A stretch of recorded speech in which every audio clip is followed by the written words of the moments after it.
Mesdames et messieurs, bonjour, très ravi de vous retrouver pour ce journal sur IFTV International. Au sommet de l'actualité, on débute avec les retrouvailles de la collectivité Takwa. Les fils et filles se réjouissent à travers Adjara, la cité des tambours. Répression liée au non-respect des prescriptions routières prévues pour mars prochain. Que se passera-t-il concrètement à partir du 1er mars 2024? À la page internationale, la conférence des chefs d'État du gouvernement de la CEDEAO décide de la levée immédiate des sanctions imposées au Niger depuis juillet 2023. Voilà le sommet de l'actualité, place à présent aux détails.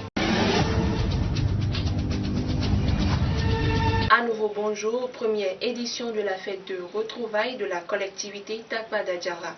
2 jours d'ambiance, de partage, d'échanges, de prières, de brassage entre fils et filles de cette collectivité. Voici le reportage.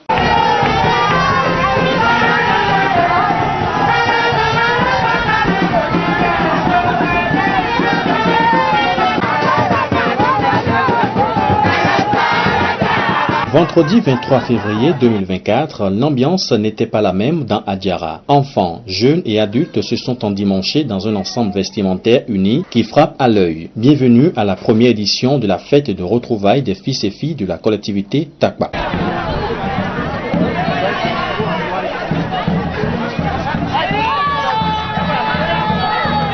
Après la prière de bénédiction, place au moment fort, lesquels mettent lumière sur les véritables raisons d'une initiative pareille. Nous sommes ici pour une séance de prière. Nous avons une cérémonie de retrouvailles. Donc nous avons intérêt à prier en mémoire de tous nos défunts, et nos anciens, nos morts, ceux qui nous ont mis en vie. Vous voyez, parce que c'est le Coran qui nous a prescrit, qui nous a obligés à ce qu'on se rappelle, à ce qu'on se souvienne de nos défunts à tout moment et à chaque fois. C'est à cet avis nous avons décidé de prier en leur mémoire aujourd'hui, et en même temps demander le Créateur pour que la cérémonie que nous avons eu à faire demain là se passe dans la bonté, dans la paix et dans la grâce divine. Les retrouvailles, ce ne sont pas que des fêtes, c'est également pour mieux connaître son histoire. La collectivité Takwa a aussi une source historique.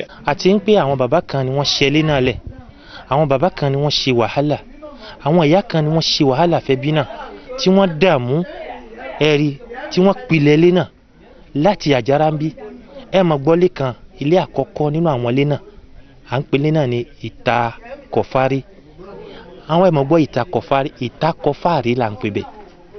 Òun ni ilé tó yẹ pé àwọn bàbá náà dé sí láti Bíndà fi wá dé sí ìlú Àjàṣẹ́mbí nílùú Àjàrà. Gbà táwọn bàbá náà kò níbẹ̀, nínú wọn náà wọ́n wá yẹka. Ibi tá a wà yìí là ń pè ní ilé alátari. Tá a bá kò ní ilé alátari, bẹ́ẹ̀ náà ni a tún lọlé àwọn àkànwó, òun wà ní ìta Òwú Dúdú lọ́hùn. Inú Àjàrà náà làwọn eléyìí wà. Nínú àwọn bàbá náà kan náà ni wọ́n tún kó mi, wọ́n lọ sí Bagoro lájàṣẹ́. Tẹ́ ẹ bá dé Bagoro, ọ̀pọ̀ èèyàn mọ̀ pé bẹ̀ ní Tọ̀gọ̀, àmọ́ Bagoro ni ilé náà gangan, àdúgbò náà. Bagoro yìí pẹ̀lú Tọ̀gọ̀ títì ló là wọ́n. Tọ̀gọ̀ wà lọ́tọ̀, Bagoro wà lọ́tọ̀ ni. Àmọ́ Bagoro ni ilé náà gangan. Ẹ̀rí àpapọ̀ àwọn bàbá yìí wàhálà kan ni wọ́n ṣe ń gbà náà ni wọ́n fi kọ́ ẹbí náà jọ. Ló fi á di pé àwa wá bá kí ló yẹ ká ṣe fún wọn, kí ni àǹfààní tá ṣe fún wọn, wọ́n sì ti lọ. Ẹ̀rí àwọn tí wọ́n jẹ́ apá kan nínú àwọn ẹ̀sìn kọ́lọ́nkọ́ dàkún kó bá wa fi wọ́n sọ́nà wọn. Èyí tó jẹ́ mùsùlùmí nínú wọn, èyí tó pọn dandan fáwa ń bẹ̀ nìní gẹ́gẹ́ bí ọ̀rọ̀ ànábì wa Muhammad. Ó ní irahamu amwatakum bid-du'ai wa sadaqa. Ẹ ṣe àdúrà fáwọn òkú yín. Ẹ̀rí ẹ kẹ́ àwọn òkú yín pẹ̀lú àdúrà àti sàárà. Àti pé gbogbo àwọn òbí wa tí wọ́n ti lọ, plusieurs autorités à divers ordres et cadres d'Adjara se disent heureux d'une telle initiative. Que peut-on retenir des perspectives et des souhaits pour les éditions à venir? Landou Taufik nous en parle. Les perspectives, c'est que nous avons l'objectif de reconstruire notre maison ici à Adjara et à Porto Novo. Et pour Adjara commencer, nous prions Dieu que nous allons jusqu'à la fin. Que cette maison soit une réalité. Cette construction soit une réalité. Voilà les perspectives. D'autres perspectives, c'est que les événements à venir, les prochaines éditions, nous voulons que ça soit plus grandiose que ce que nous faisons aujourd'hui. L'année prochaine, Inch'Allah, nous allons faire ça à Bagoro, à Porto Novo, pour que ceux qui sont ici à Adjara, la majorité puisse connaître aussi l'autre maison qui est à Porto Novo. ní pé ilé ẹbí tá ń kọ́ ní jẹ́ ojú orí tí gbogbo ayé ń kọ́ ní gbogbo ayé tàbí tún lè ṣe tàbí mú ilé dání. Àníyàn wa ní pé báwo la ṣe bá rí ilé náà kọ́. A ti bẹ̀rẹ̀ iṣẹ́ náà, ó ń lọ díẹ̀díẹ̀. Àwa ń rí i pé ọwọ́ náà fẹ́ máa tó. Àwa ní ká dá ọgbọ́n, ká ṣe mọ̀ mí mẹ́. Ká pé àwọn ọmọ gbogbo tó àlòkù tó àlòdò gbogbo yẹn kó wá. Ká ṣe kó dùn kó lárinrin. Nǹkan tó bá jáde ńbẹ̀ bí èrè òun la ná sí ilé náà láti ṣe ilé náà bí tá a ti bá dé a ti máa bá ṣe lọ kò ní jẹ́ ní ọdún yìí nìkan láṣẹ ó ṣeé ṣe kó tún jẹ́ pọ́dún tí ń bọ̀ láti ṣe ní Àjàṣẹ́. Les fils et filles de la collectivité Takpa ont mis un cachet spécial sur l'arène des retrouvailles au Bénin, rappelant que cette première édition a pris fin dans une ambiance festive.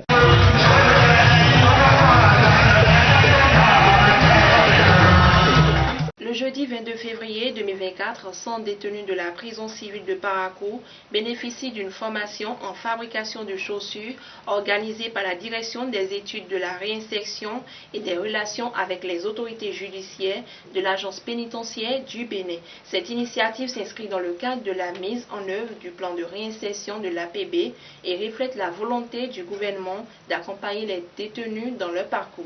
Selon la directrice de la DERAD, cette formation apportera non seulement des changements positifs et significatifs dans la vie des détenus bénéficiaires, mais contribuera également à l'amélioration de la situation économique et sociale des détenus à leur sortie. Plusieurs autres activités entrant dans le cadre de la réinsertion des prisonniers sont inscrites dans le plan de réinsertion socio-professionnelle des prisonniers tels que la construction et l'équipement des ateliers de couture, des stylistes et modélistes, le recrutement de psychologues, d'éducateurs spécialisés et d'assistants sociaux pour la prise en charge et l'orientation fait un métier des détenus. Je l'annonçais en titre, la police républicaine lancera sur les axes routiers une vaste opération de répression des infractions liées au non-respect des prescriptions du code de la route à partir du 1er mars 2024. Les conducteurs de voitures avec défaut d'éclairage, l'issue des pneus, le défaut d'assurance, l'utilisation du téléphone au volant, le défaut de permis de conduire, le non-respect des couloirs de circulation sont autant d'actes qui seront reprimés par la police républicaine à partir du mois de mars. Les motos sans plaques sont écartées de la dite répression dans l'optique de permettre aux détenteurs des motos sans plaques de se mettre à jour. Eric Owoyerima, porte-parole de la police républicaine, nous donne plus de détails. Je précise que l'opération va se dérouler sur toute l'étendue du territoire national. Et les infractions qui sont concernées, il s'agit des infractions qui découlent du non-respect des prescriptions du code de la route. Ainsi, ces infractions, nous pouvons les regrouper en 3 grandes catégories. Premièrement, nous avons les infractions qui sont liées au véhicule. Dans cette rubrique, on retrouvera des infractions comme le défaut d'éclairage, l'usure pneumatique, le défaut de plaque d'immatriculation, le défaut d'assurance, le défaut de visite technique, etc. À ce niveau, je voudrais préciser que depuis la prise de l'arrêté interministériel 2024-077 du 18 janvier 2024 portant conditions spécifiques de souscription et de renouvellement de l'assurance de responsabilité civile des véhicules terrestres à moteur en République du Bénin, toute souscription ou renouvellement de l'assurance reste désormais subordonnée à la présentation de l'attestation de contrôle technique à jour ainsi que la preuve du paiement de la taxe sur les véhicules à moteur communément appelée TVM. Ainsi, le défaut de l'un de ces documents entraîne une interdiction formelle de souscrire ou de renouveler l'assurance. Ainsi, tous les propriétaires de véhicules qui vont passer outre cette préoccupation se verront infliger des sanctions fiscales. De même, les maisons d'assurance qui vont déroger à cette prescription peuvent se voir infliger l'une des sanctions prévues à l'article 312 du Code des assurances. Ensuite, nous avons la catégorie des infractions relatives aux conducteurs. Dans cette rubrique, on a des infractions comme le défaut de permis de conduire, le téléphone au volant, et pour les motocyclettes, le non-port du casque aussi bien par le conducteur que son passager. Enfin, nous avons la troisième catégorie des infractions qui sont liées au non-respect des signalisations horizontales et verticales. Dans cette rubrique, nous allons retrouver des infractions comme le non-respect des couloirs de circulation, à savoir la chaussée pour les véhicules et la piste cyclable pour les motocyclettes. La police républicaine s'est dotée de caméras piétons. Il s'agit d'un dispositif de caméra que les agents déployés porteront sur eux et qui filmera les faits et gestes des agents ainsi que les réactions de la personne contrôlée. Dans ces conditions, vous convenez avec moi que les excès de zèle, les déviances seront relégués au rang des vieux souvenirs. En optant pour la répression de ces infractions, l'objectif poursuivi par la police républicaine est de réduire de façon substantielle les accidents de la circulation et préserver la vie de nos compatriotes.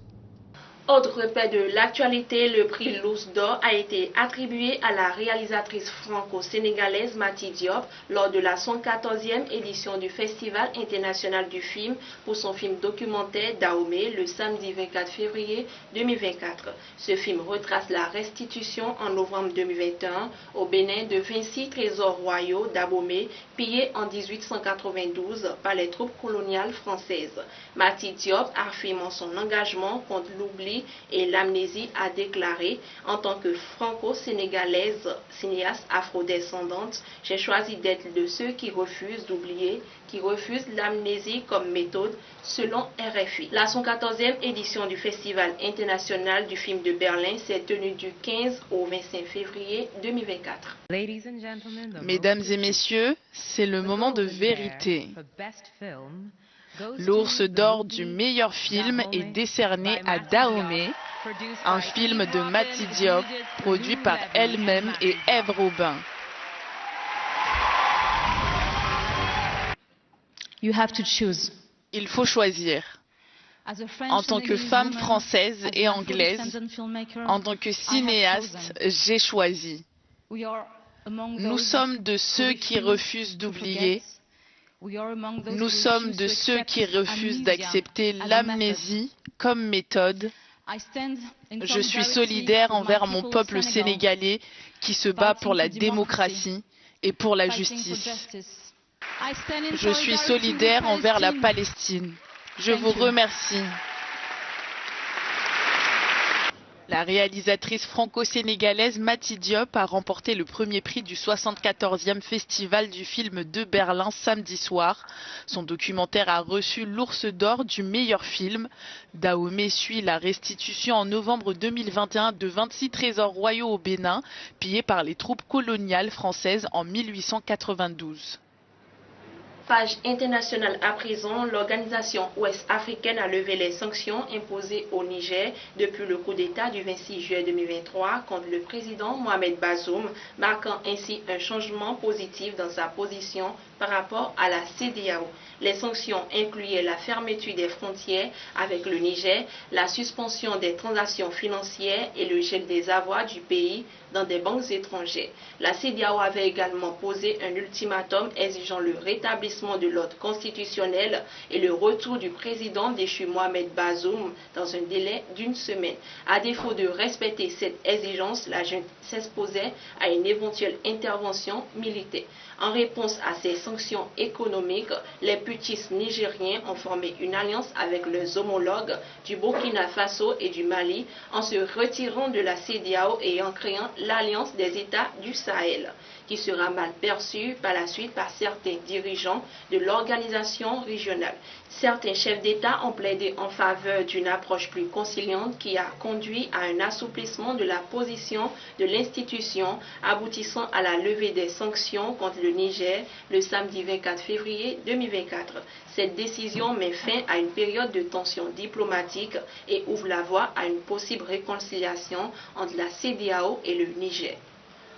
En Côte d'Ivoire, le président Alassane Ouattara a accordé la grâce présidentielle à 50 ans détenus politiques. L'annonce a été faite le jeudi 22 février 2024 par Fidel Sassoro, directeur du cabinet du chef de l'État, lors d'une conférence de presse après la réunion du Conseil national de sécurité. Cette mesure s'inscrit dans le cadre des efforts visant à apaiser les tensions politiques et sociales qui persistent depuis les crises post-électorales en Côte d'Ivoire. Parmi les bénéficiaires de cette clémence, on compte des hauts gradés de l'armée sous le régime de Laurent Gbagbo, notamment le général Dogoblé Bruno et Kate Yontoa, qui ont passé près de 13 ans derrière les barreaux. La décision présidentielle inclut également les proches de personnalités politiques telles que Jean-Baptiste Kassé, ancien chef de la garde rapproché de Guillaume Soro, et Kamaraté Souleymane alias Soul de Soul, un fidèle soutien de l'ancien chef du Parlement ivoirien. Cette grâce présidentielle constitue un jalon important dans la quête de réconciliation nationale en Côte d'Ivoire, favorisant ainsi l'émergence d'un dialogue politique plus inclusif pour l'avenir de la nation. Dans le cadre de la consolidation de la paix et de la cohésion sociale, le président Alassane Ouattara a accordé le 22 février 2024 sa grâce à 51 détenus civils et militaires condamnés pour des présumés crimes commis lors des crises post-électorales 2010-2011 et pour atteinte à la sûreté de l'État. Parmi ces prisonniers, l'on compte l'ancien général Dogoblé, proche de l'ex-président Laurent Gbagbo, et Souleymane Kamaraté, ex-directeur du protocole de Guillaume Soro. Le président de la République, conformément à son engagement d'œuvrer résolument à la consolidation de la paix dans notre pays, a informé le Conseil national de sécurité de sa décision d'accorder la grâce présidentielle à des personnes civiles et militaires condamnées pour des infractions commises lors des crises post-électorales ou pour atteinte à la sûreté de l'État. La liste complète des bénéficiaires de cette mesure de grâce, au nombre de 51. En outre, 6 personnes en détention préventive ont également bénéficié de la liberté provisoire. Le chef de l'État ivoirien ordonne la mise en place dans les plus brefs délais d'un mémorial en hommage aux victimes des crises post-électorales. Le chef de l'État a donné des instructions au Premier ministre chef du gouvernement afin de prendre des mesures immédiates pour l'érection, dans les plus brefs délais, des mémorials en hommage aux victimes des graves crises que notre pays a connues au cours de ces dernières années. Après les violences qui ont entaché le processus électoral entre 2010 et 2011, les autorités ivoiriennes œuvrent pour l'installation d'un climat de paix. Plusieurs signes d'apaisement sont perceptibles dans le territoire ivoirien. Toutefois, les grandes questions politiques restent encore sans réponse, à savoir la réintégration de Laurent Gbagbo sur la liste électorale, le statut de Guillaume Soro en exil. C'est la fin de cette édition du journal. Merci de nous avoir suivis. Merci à toute l'équipe technique. À très bientôt pour une nouvelle édition.